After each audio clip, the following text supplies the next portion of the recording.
Hello, everyone, and welcome to this video. And on this video, we're going to talk about one of the most famous wrestling arenas of all time, the Sportatorium in Dallas, Texas. Jack, let's start it off.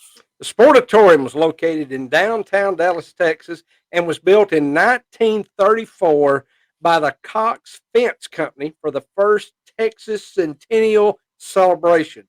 The original Sportatorium was constructed in the shape of an octagon with a flat roof and seated approximately 10,000 people. The first pro wrestling promoter in Dallas was a man named Burt Willoughby. Its inaugural wrestling event, promoted by Burt Willoughby, took place on December 9th, 1935. The Sportatorium became one of the hottest tickets in the Southwest. Willoughby employed a man named Ed McLemore to handle the concessions at the boxing and wrestling events. Little did he know that this move is what would put the Sportatorium on the map. Ed McLemore started out handling the popcorn, then the cold drinks, then the hot dogs. But before Willoughby knew it, he had had the entire concession stand business to himself.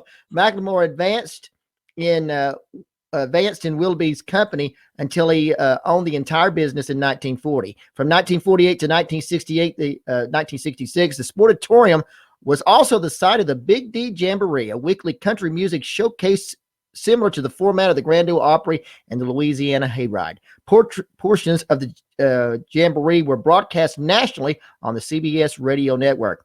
When the National Wrestling Alliance, NWA, was still in its infancy, McLemore began promoting under the NWA banner at the Sportatorium. The relationship lasted until January of 1953. The reason of the breakup is unknown, but the NWA and the Sportatorium went their separate ways. Sportatorium was partially destroyed by a fire on May 1st, 1953, and it was rumored to be an act of arson by a rival wrestling promoter. It was later discovered. Unheard of. The reason I'm laughing is because Dad was accused of burning somebody's barn down and had their ring in it. Well, that was, never mind. Go ahead.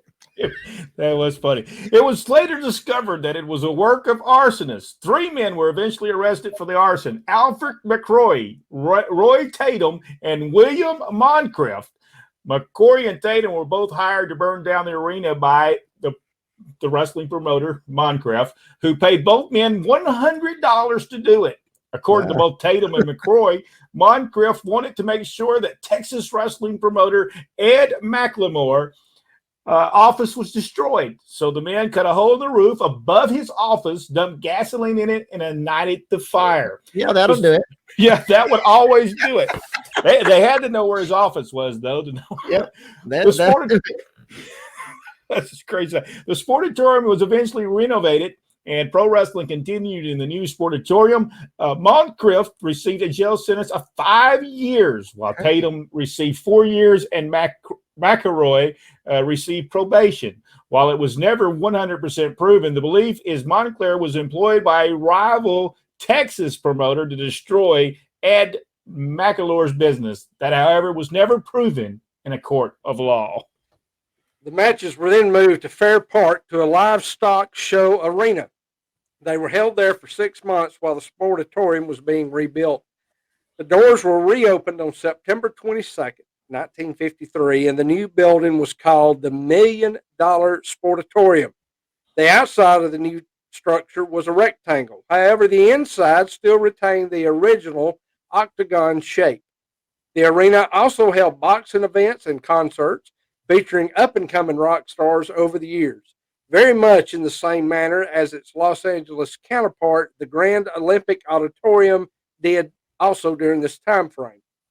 Besides being a wrestling hall of fame, the Sportatorium was also famous for a regular event named the Big D Slamboree. The Jamboree appeared at the Sportatorium from 1948 until 1966. The country music shows were held every Saturday night and with all the stars of the Grand Ole Opry. In 1962, adults could get in for only 90 cents and kids for just 60 cents. Back then, you could get a whole busload of talent from Nashville for $500. Wow. Bill Haynes explained, the great Hank Williams Sr. was there just 3 days before he died. Believe it or not, a newcomer named Elvis Presley was there many times. All right, so Mr. Ed Watts came to work at the Sportatorium in 1953, booking the Jamboree talent, and eventually became the matchmaker for wrestling events. Bill Hines said he saw them all: Hank Thomas, Sonny James, Johnny Cash, Lefty Frizzell, Charlie Walker, and of course my favorite, the Possum, George Jones. Around 1954, the year that the building was being rebuilt, Jamboree crowd started to decline. Mr. Hines told me. Something called rock and roll has started coming around. Promoters from New York staged one of the first rock and roll shows in the South right here at the Sportatorium. They were all here. One night, a guitar picker broke his instrument and brought it to my workshop under the bleachers. I was able to fix it for him just in time for the show. He shook my hands and said his name was Chuck Berry. Wow. Ray Charles, Fats Domino, Jerry Lee Lewis all stood under the Sportatorium spotlights. Local television, Channel 4, was on hand to broadcast live events.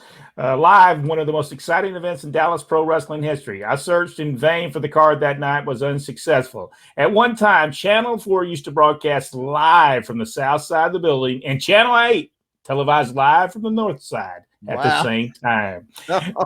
Bill Hines, which, by the way, Bill Hines, as we say, Bill Hines, he was actually the guy that would actually clean the building up, but he was there for years, for over 30 years. He was actually the maintenance man and everything for the Sportatorium.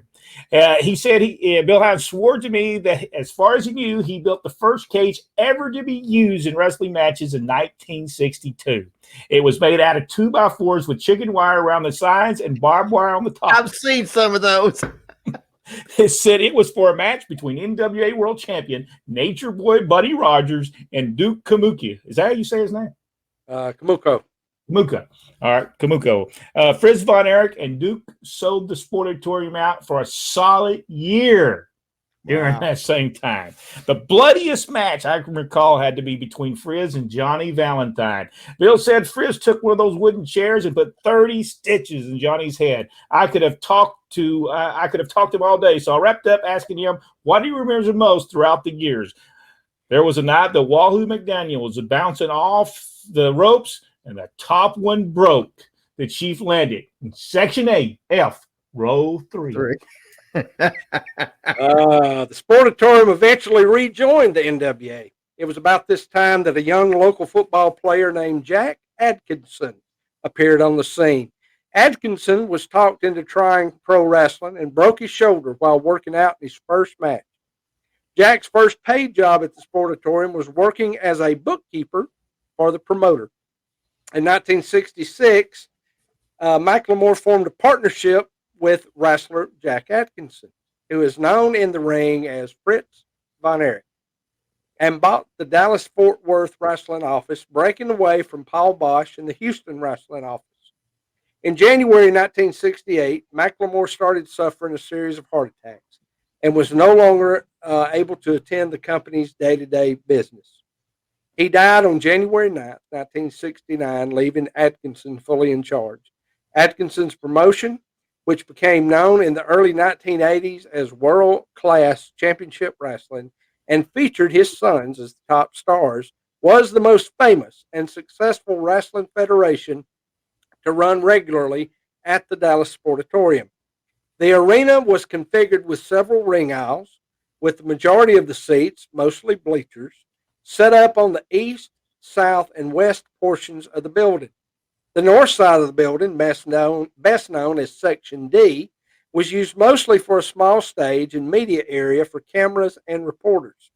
But at least 10 rows of seats were also set up between the main stage, ring, and the wall. A United States flag was displayed on the wall of Section D for most of the arena's existence, and was changed once when the 48-star U.S. flag was replaced with the 50-star flag in 1960.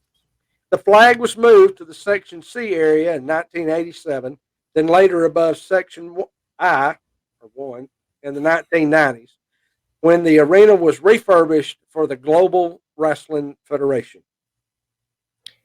During wrestling matches, the heel wrestlers came out of the northwest aisle between sections B and C, while the babyfaces came out of the aisles of southwest corner or sections J and A. A broadcast studio was set up adjacent to the heel locker room, and the overhead section was later added for wrestling announcers to call the match. On the Industrial Boulevard side of the arena was the offices of the Big Time Wrestling World Class Championship Wrestling. Jack Atkinson and his sons each shared office space in the arena.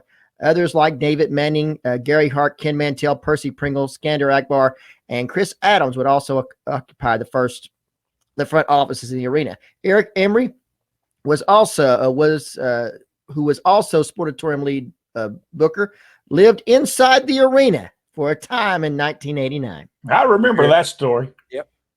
I remember when he would live in there.